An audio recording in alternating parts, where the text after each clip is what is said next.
यीशु मसीह के नाम में सबको जय मसीह की। हम परमेश्वर को फिर से धन्यवाद देना चाहते हैं कि उसने हम सबको ये मौका दिया है कि हम उसके भवन में इकट्ठा होकर उसकी हमद सिताइश कर सकें, उसके वचनों को पढ़ सकें और उस पर मनन कर सकें। आइए हम अपनी इबादत में आगे बढ़ते हुए मिलकर कुछ कोरसेस गाएंगे।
परमेश्वर का धन्यवाद उस समय के लिए जो उसने हमें दिखाया।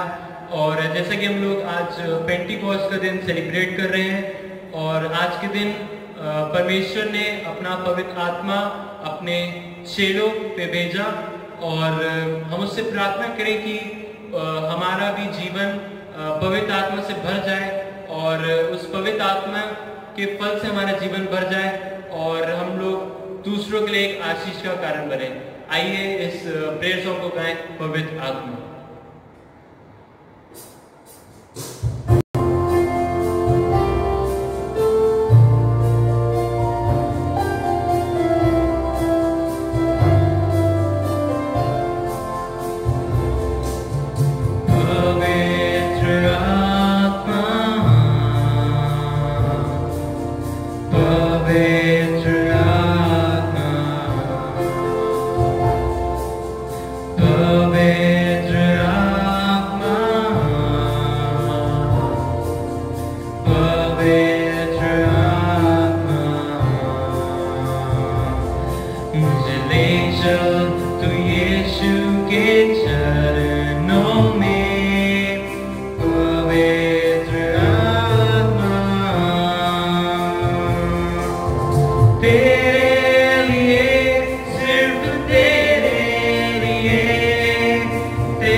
परमेश्वर के वचन में से मेरे साथ पढ़ने के लिए निकाले प्रेरितों के काम उसका 2 अध्याय उसके पहले पद से लेके 13वें पद तक।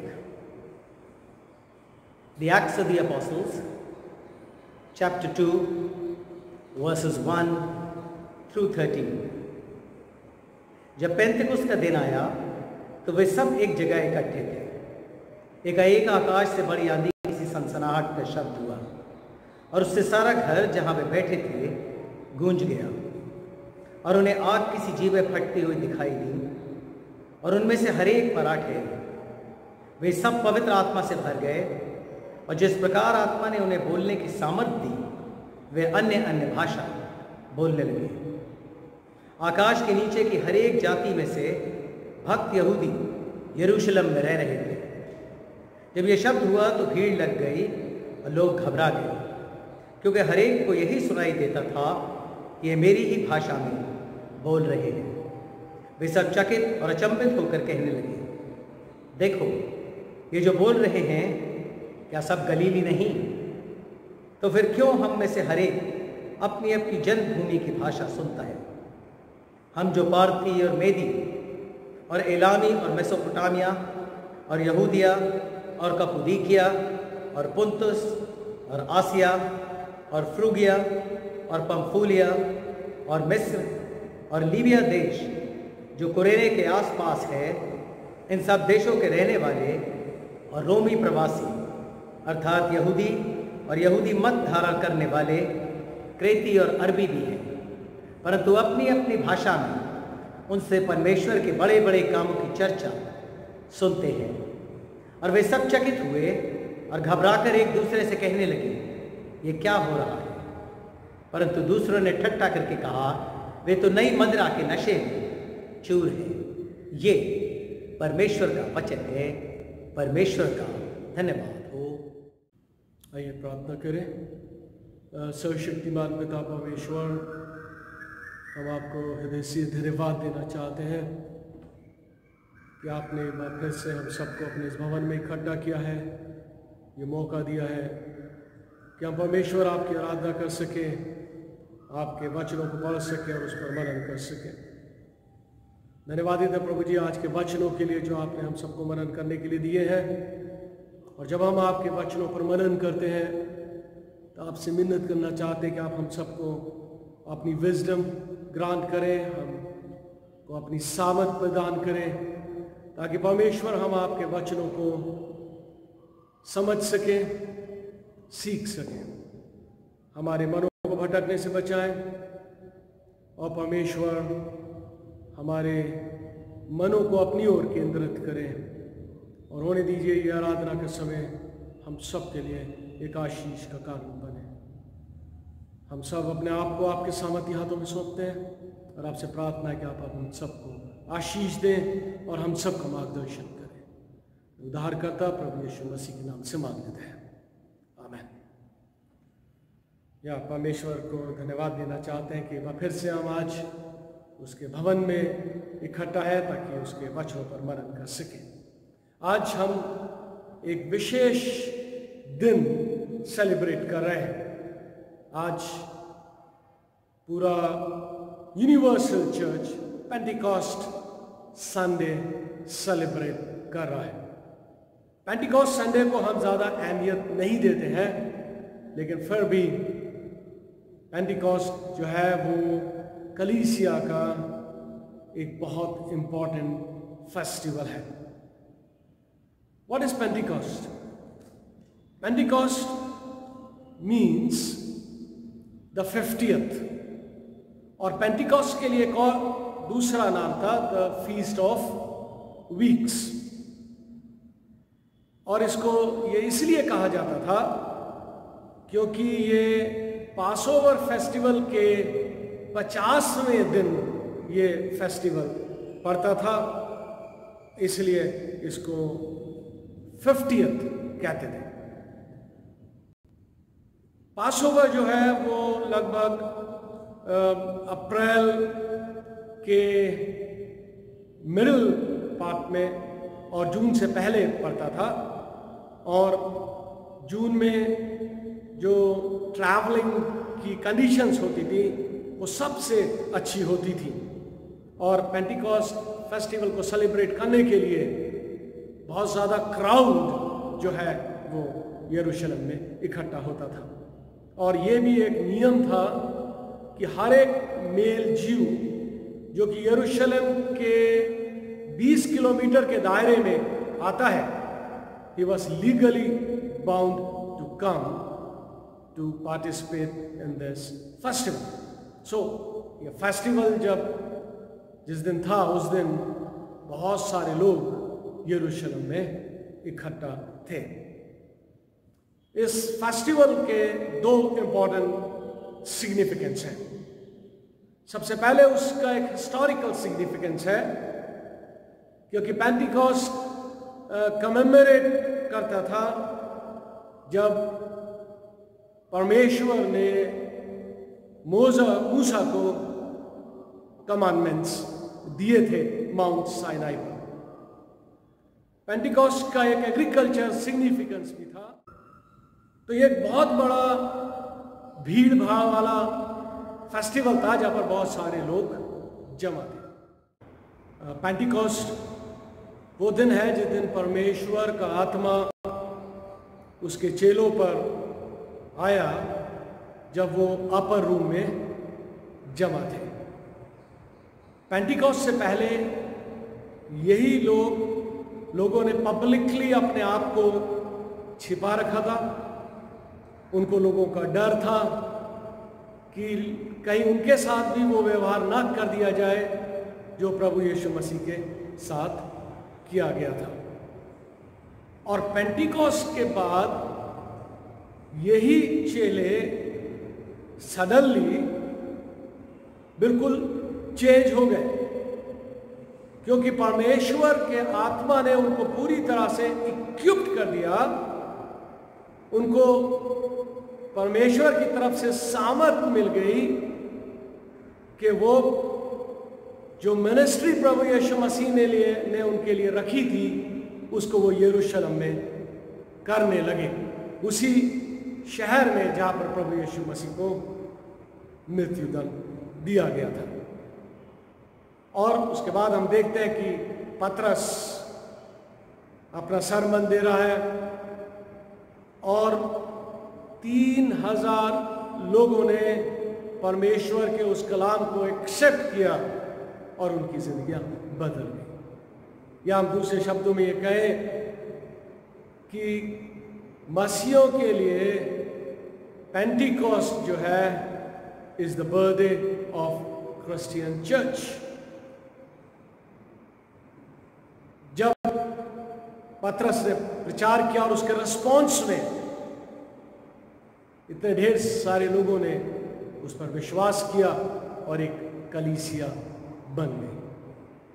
तो आज मैं सब चर्च को, यूनिवर्सल चर्च को हैप्पी बर्थडे विश करना चाहता हूं, because Pentecost is the birthday of Christian church on this earth. Pentecost वाले दिन क्या हुआ, बाइबल हमें क्या सिखाती है? सबसे पहले हम देखेंगे कि पेंटिकॉस्ट वाले दिन परमेश्वर ने जो अपने चेलों से एक प्रॉमिस किया था वो पूरा हो गया। प्रेरितों के काम उसका पहला अध्याय और उसके 8वें पद में लिखा हुआ है, हम पढ़ते हैं, परंतु जब पवित्र आत्मा तुम पर आएगा तब तुम सामर्थ पाओगे और यरूशलेम और सारे यहूदिया और सामरिया में और पृथ्वी की छोर तक मेरे गवाह होगे। परमेश्वर ने जो प्रॉमिस अपने चेलों से किया था वो आज पूरा हो गया। सिर्फ प्रभु यीशु मसीह की ही प्रॉमिस पूरी नहीं हुई, बल्कि इससे पहले भी पुराने नियम में पढ़ते हैं कि जो जोएल नबी ने भविष्यवाणी की है कई सौ साल पहले, वो भी आज इस पेंटिकॉस्ट संडे पे पूरी हो रही है। जोएल नबी ने क्या भविष्यवाणी की थी?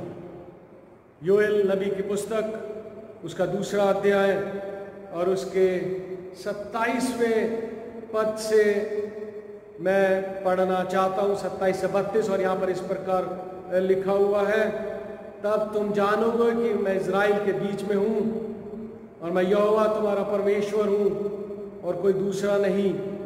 मेरे प्रजा की आशा फिर कभी ना टूटेगी। इन बातों के बाद मैं सब प्राणियों पर अपना आत्मा उड़ेलूंगा।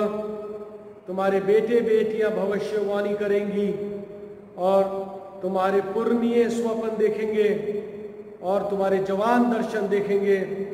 तुम्हारे दास और दासियों पर भी मैं उन दिनों में अपना आत्मा उड़ेलूंगा। मैं आकाश में और पृथ्वी पर चमत्कार अर्थात लहू और आग और धुएं के खंभे दिखाऊंगा। यहोवा के उस बड़े और भयानक दिन के आने से पहले सूर्य अंधियारा होगा और चंद्रमा रक्त सा हो जाएगा।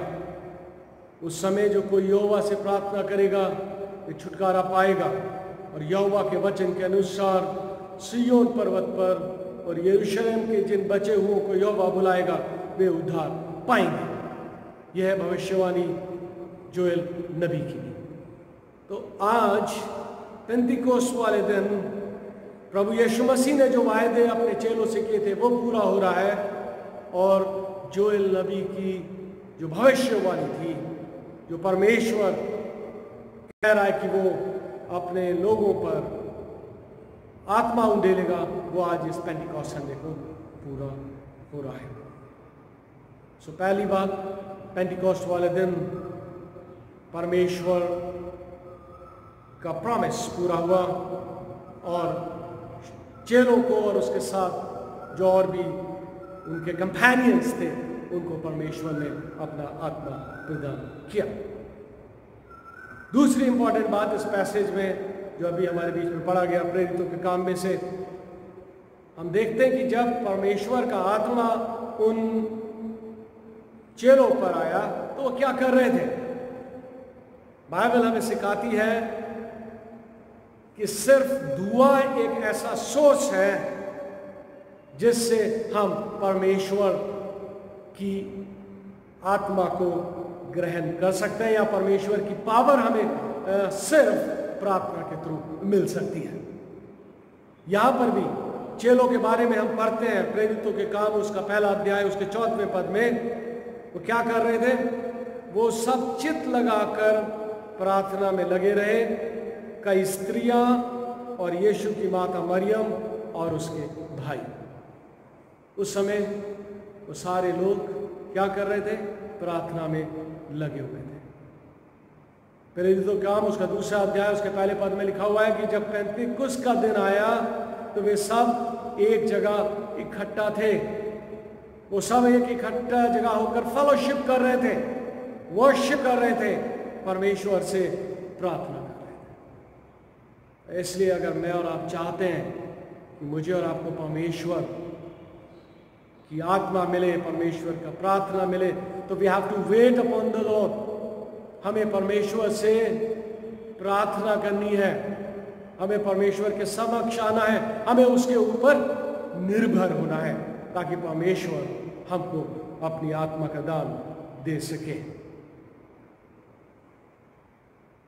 और आज भी परमेश्वर हमारी प्रार्थनाओं का उत्तर हमें देता है। जैसे चेले और उनके साथ बहुत सारी स्त्रियां और जितने भी लोग थे वो प्रार्थना में लगे हुए थे।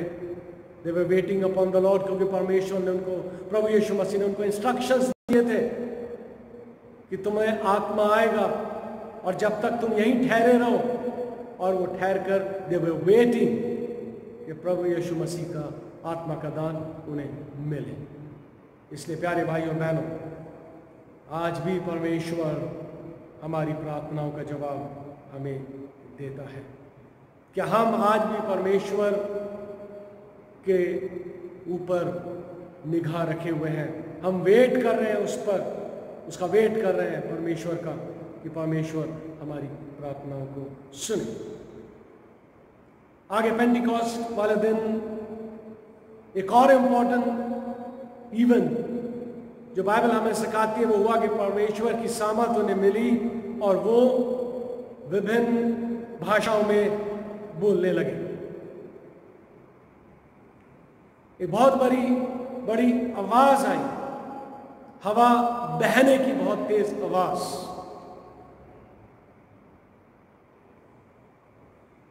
हिब्रू वर्ड जो स्पिरिट के लिए और विंड के लिए है वो है रुआ, और जो विंड है वो हमेशा से यहूदी लोगों के लिए एक एम्बलम ऑफ स्पिरिट थी। और जब हम बाइबल पढ़ते हैं तो हम पाएंगे कि जब प्रभु यीशु मसीह ने आदम को बनाया, उसने उसको मिट्टी से बनाया और उसके अंदर उसने अपनी रूह को फूंक दिया। जब एस्केल नबी की पुस्तक में हम पढ़ते हैं, जब एस्केल नबी ने वैली ऑफ बोन्स जहां पर है कि वो सब खड़े तो हो गए, लेकिन उनके अंदर जब तक परमेश्वर ने उनके ऊपर हवा नहीं बहाई वो जीवित नहीं हुए।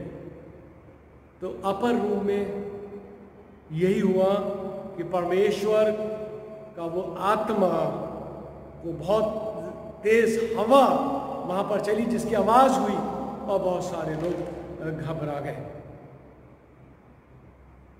इसके साथ साथ बाइबल में हम पढ़ते हैं, वहाँ पे क्या पाया, प्रेरितों के काम उसका 2 अध्याय और उसके दूसरे पद में क्या लिखा हुआ है, एकाएक आकाश से बड़ी आंधी की सी सनसनाहट का शब्द हुआ और उससे सारा घर जहाँ वह बैठे थे गूंज गया और उन्हें आग की सी जीभें फटती हुई दिखाई दी और उनमें से हर एक पर आग ठहरी। जो दूसरी बात जो पेंटिकॉस्ट संडे में जो देखने को मिलती है वो है एक आग की सी जीभें फटती हुई उन पर उतर आई। What does it symbolises? हम पढ़ते हैं कि आग सिंबलाइजेस पवित्रता, रिफाइन, आग जो है वो रिफाइन करती है। सो वी कैन से कि पवित्र आत्मा जो है वो ने चेलों की लाइफ को, उनकी जिंदगियों को रिफाइन कर दिया। जैसे कि हम देखते हैं कि जब जितना ज़्यादा हम सोने को आग में लगाते हैं वो उतना शुद्ध हो जाता है। तो उस आग ने उनके जीवन को प्यूरिफाई कर दिया, उनकी लाइफ को चेंज कर दिया। और पवित्र आत्मा जो है वो हेल्प करता है कि हम दूसरे से प्यार करें, हम अपनी क्रिश्चियन लिविंग में प्रभु यीशु मसीह के साथ आगे बढ़ें और एक दूसरे को माफ़ करें, या वो सब जो प्रभु यीशु मसीह ने सिखाया है कि एक मसीह को होना चाहिए। सो the lives of the disciples were refined by the fire of tongues. और तीसरी पिक्चर जो इस इवेंट में है वो है that they started speaking in tongues. To speak in tongues is a very sensitive issue. जब बाइबल हम पढ़ते हैं तो बाइबल में भी हमें यह मिलता है कि अर्ली चर्च में एक फिनोमेना था कि जिसमें कोई इंसान पूरी तरह से बिल्कुल ऐसे जैसे कि वो बिल्कुल परमेश्वर से चित्त लगाए हुए है और बहुत ज़्यादा खुश है, खुशी के उस स्टेज पर पहुंच जाता है जहां पर उसे अपनी उपस्थिति का बिल्कुल ध्यान नहीं रहता और वो ऐसी लैंग्वेज बोलता था जो दूसरों की समझ से परे थी। और जब हम बाइबल पढ़ते हैं तो शायद वो लोग ये सोचते थे कि दैट ये जो इस समय ऐसा हो रहा है वो परमेश्वर की तरफ से परमेश्वर का आत्मा उन पर है, and it is a gift, that is why it is happening to them as सच।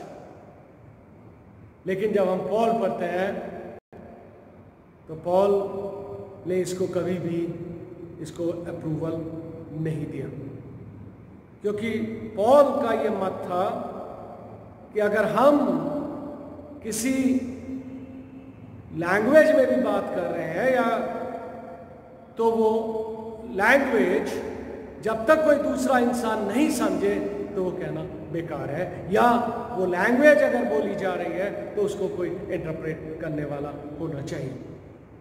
अगर ऐसा नहीं है तो अगर कोई इंसान वहाँ पर आएगा तो क्या कहेगा कि पता नहीं वो किन पागल लोगों की जमात में आ गया। और ये बहुत क्लियरली पहला करंथियों उसका 14वां अध्याय और उसके 23वें पद में कहता है।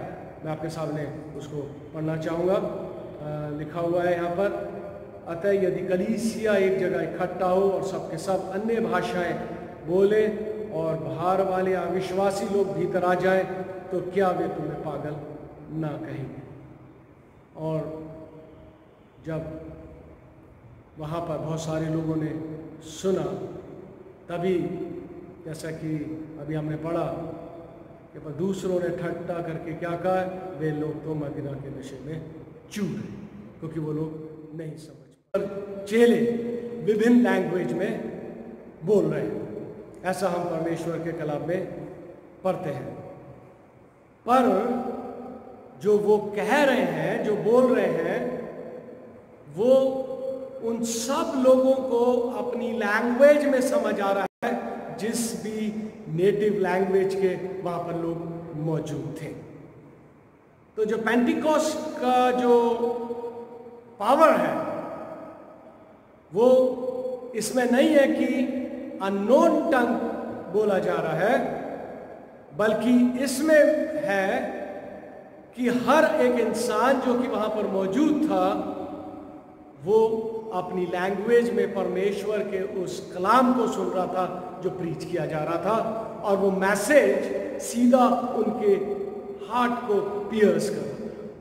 पहली बार वो मैसेज जो था इतना पावरफुल था जो उनके दिलों को छेद रहा था। That is more important, that happened on Pentecost. और इसके बाद बाइबल में क्या हुआ? What was the effect of the Peter's sermon? कि बहुत सारे लोगों ने को अपने गुनाहों का एहसास हुआ और उन्होंने तौबा करी और उनका उद्धार हो सका। और लिखा हुआ है कि 3000 लोगों ने बपतिस्मा लिया। मीन्स कि जो पत्रस जो मैसेज दे रहा है वो उसने लोगों की जिंदगियों को ट्रांसफॉर्म कर दिया, और परमेश्वर के आत्मा ने सबसे पहले पीटर को ट्रांसफॉर्म किया। इसका मतलब है कि हमको जब तक परमेश्वर का आत्मा नहीं मिलेगा हम एक अच्छी जिंदगी नहीं व्यतीत कर सकते, क्योंकि परमेश्वर का आत्मा हमें डायरेक्ट करता है। और उसके परमेश्वर उसके पत्रस पीटर के सरमन के बाद लिखा हुआ है, और वो सब इकट्ठा हो गए, वो सब इकट्ठा होकर प्रार्थना करते थे और उनमें लोग जुड़ते चले गए। जो कलाम वो प्रीच करता था वो लोगों को पियर्स करता था और लोगों को अपने गुनाहों का एहसास होता था और वो तौबा करते थे, और वो कलीसिया जो है बढ़ती चली गई। उस कलीसिया की क्या खासियत थी कि वो बढ़ती चली गई? वो थी number 1, it was a learning church. कलाम में लिखा हुआ है कि वो बैठकर सीखते थे। पत्रस पुराने नियम से उनको पढ़कर सुनाता था, उसको समझाता था, और जो पूरी कलीसिया थी वो परमेश्वर के वचनों के प्रति पूरी तरह से कमिटेड थे। और आगे क्या लिखा हुआ है? It was A caring church. वो एक दूसरे की जरूरतों को पूरा करते थे। दे प्रैक्टिस्ड फेलोशिप, और उनको ये एहसास था कि जो कुछ उनके पास है वो खुदा का दिया हुआ है। और आज मेरे और आपको भी कंसर्न होना चाहिए दूसरों के लिए जो गरीब हैं, चाहे हमारे चर्च में हो या चर्च के बाहर हो। और तीसरी बात उस कलीसिया की जो स्थापित थी उसकी थी खासियत थी that it was A worshipping church. वो रेगुलरली परमेश्वर की आराधना करते थे, दुआ साथ करते थे, एक साथ रोटी तोड़ते थे और खुश होते थे। और जो सबसे इम्पोर्टेंट बात है वो थी that it was an evangelising church. वो लोगों को एवेंजलाइज करते थे, लोगों को परमेश्वर के वचन सुनाते थे। एक्ट्स उसके 2 अध्याय उसके 47वें पद में लिखा हुआ है, जो उद्धार पाते थे उनको प्रभु प्रतिदिन उनमें मिला देता था।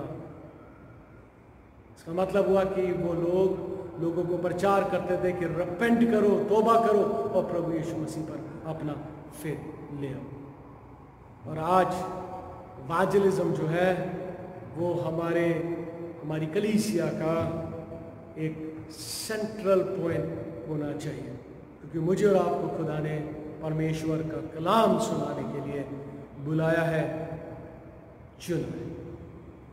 हम क्रिसमस, गुड फ्राइडे, ईस्टर बड़े खुशी से मनाते हैं। क्रिसमस जो है वो मार्क करता है प्रभु यीशु मसीह का जन्म दिवस। ईस्टर मार्क करता है वो दिन जब प्रभु यीशु मसीह मृतकों में से जी उठे। और पेंटिकॉस्ट मार्क्स द डे जब परमेश्वर प्रभु यीशु मसीह का मैसेज लोगों के दिलों में अपना रास्ता बनाने लगा और सारी दुनिया में वो फैल गया। क्रिसमस स्टोरी में हम सिर्फ एक मूक दर्शक हैं जो देख रहे हैं क्या प्रभु यीशु मसीह पैदा हुआ हमारे लिए। ईस्टर में हमारा इतना इन्वॉल्वमेंट नहीं है, हम खुश हो लेते हैं कि प्रभु यीशु मसीह हमारे लिए जिंदा हो गया। लेकिन पेंटिकॉस्ट संडे में जरूरत है हमारे इन्वॉल्वमेंट की। Pentecost is the day which encourages us to involve in evangelism to spread the word of God. So Pentecost जो है वो चर्च का एक बहुत इम्पोर्टेंट फेस्टिवल है जिसको शायद वो अहमियत हमारी कलीसियाओं में आज नहीं मिली। पेंटिकॉस्ट हमें रिमाइंड करता है कि हर एक मसीह के लिए प्रभु यीशु मसीह मरे, उसके गुनाहों से उसकी माफ़ी मिली, परमेश्वर ने उसको एक नया जन्म दिया उसके बपतिस्मे के थ्रू। पर इसके साथ साथ हमें भी कुछ करना है। हमें क्या करना है? जरूरत है कि हम परमेश्वर के आत्मा को अपनी जिंदगी में ग्रहण करें, उसको रिसीव करें, ताकि हम उस काम को कर सकें जो परमेश्वर ने हमारे लिए नियुक्त किया है। क्योंकि परमेश्वर की सामर्थ्य के बिना हम कुछ नहीं कर सकते। चेले कुछ नहीं कर सकते थे। प्रभु यीशु मसीह ने भी उनको ये कहा कि तुम रुको, जब तुम्हारे पास पवित्र आत्मा आएगा तब तुम्हें मैं सब तरफ गवाह बनाऊंगा। सिर्फ एक मसीही होने से हम परमेश्वर के डिसाइपल नहीं हो सकते, हम उसके कलाम का प्रचार नहीं कर सकते, हमारी जिंदगी एक आशीष का कारण नहीं बन सकती जब तक कि हम परमेश्वर के उस परख को अपनी जिंदगी में ग्रहण ना कर लें। और जब हम उसके उस आत्मा को अपनी जिंदगी में ग्रहण कर लेंगे तभी हम एक गॉडली जीवन व्यतीत करेंगे। हमें उस स्पिरिट पर डिपेंड करना है, प्रभु यीशु मसीह के आत्मा पर हमें डिपेंड करना है। बगैर आत्मा के हम परमेश्वर से प्रार्थना नहीं कर सकते। हम परमेश्वर ने के लिए हम उसके गीत नहीं गा सकते। हम एक सच्चे मसीही जीवन नहीं व्यतीत कर सकते जब तक कि हमको परमेश्वर का आत्मा एम्पावर ना करे, हमको जागृत ना करे, जैसा कि उसने प्रभु यीशु मसीह के चेलों को किया था। प्यारे भाई और बहनों, हमको कुछ चीज़ें याद रखनी चाहिए। जब जेनेसिस में परमेश्वर ने आदम को बनाया तो परमेश्वर ने उसको मिट्टी से बनाया। वो मिट्टी का एक पुतला था, लेकिन जब परमेश्वर ने उसके अंदर अपना आत्मा फूंक दिया तो वो एक लिविंग सोल बन गया।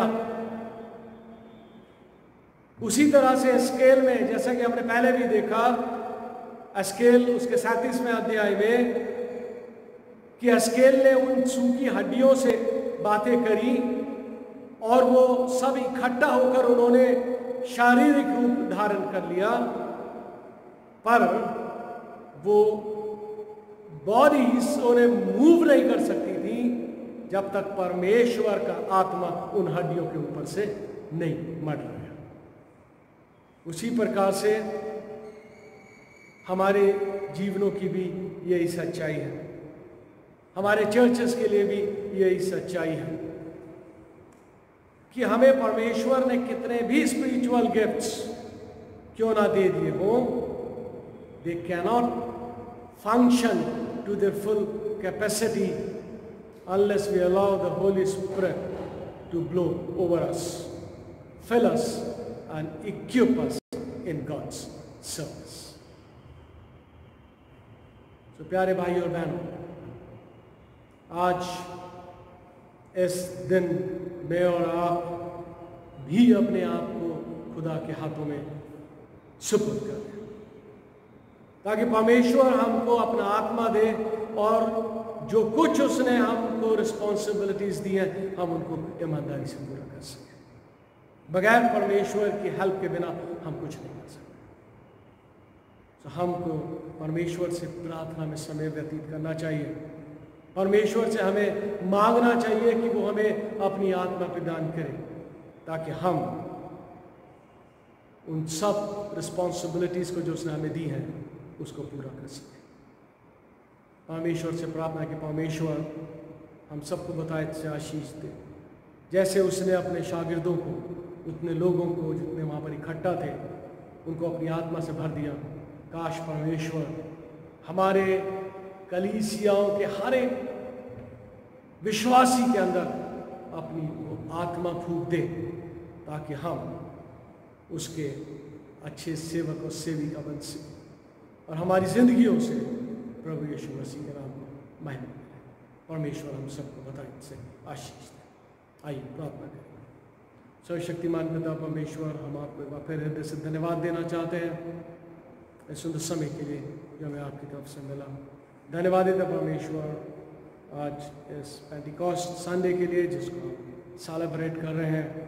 धन्यवाद देता परमेश्वर, आपने अपने वायदे के अनुसार चेलों को अपनी आत्मा का दान दिया और उस आत्मा का दान पाकर परमेश्वर उनकी ज़िंदगियाँ ट्रांसफॉर्म हो गई। आपने परमेश्वर उनकी ज़ुबानों को छुआ और उन्होंने परमेश्वर आपके कलाम को प्रचार किया और वो इतना दो-धारी तलवार के समान उन लोगों की ज़िंदगियों में उसने काम किया कि बहुत से लोगों ने परमेश्वर प्रायश्चित किया और परमेश्वर आपने उन्हें माफ़ किया और आपकी कलीसिया स्थापित हुई।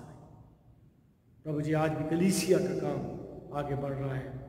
आपसे प्रार्थना करना चाहते हैं कि आप हम सबको अपने उस आत्मा का दान दीजिए, हमारी ज़िंदगियों को बदलिए, ताकि परमेश्वर जो भी आपने तोड़े हमें दिए हैं हम उनको इफेक्टिवली आपकी महिमा के लिए और कलीसिया की बेहतरी के लिए इस्तेमाल कर सकें। हम सब अपने आप को आपके हाथों में सौंपते हैं। आपसे प्रार्थना है कि आप आने वाले समय में भी हमारे साथ रहें, हम सबको अपनी आशीषें दें और हम सबको अपनी महिमा के लिए इस्तेमाल करते रहें। सब आदर और महिमा आपको देते हैं और इस प्रार्थना को अपने उद्धारकर्ता प्रभु यीशु क्रिस्त के नाम से मांग लेते हैं। आमीन। आए हमारे बाप जो आसमान पर है, तेरा नाम पाक होना चाहिए, तेरी बादशाह है, तेरी मर्जी जैसे आसमान में पूरी होती ज़मीन पर। हमारी रोज़ की रोटी आज आपको दे, हमारे अपराधों को क्षमा करें जैसे हमने अपने अपराधियों को क्षमा किया। आप हम परीक्षा में बुराई से बचाएं। राज्य, पराक्रम और महिमा अब और सर्वदा आपका ही है। आमीन। हमारे प्रभु यीशु क्रिस्त का अनुग्रह, परमेश्वर पिता का प्रेम और पवित्र आत्मा की सहभागिता अब से लेकर हमेशा तक सबके साथ, सब विश्वासियों के साथ होती रहे।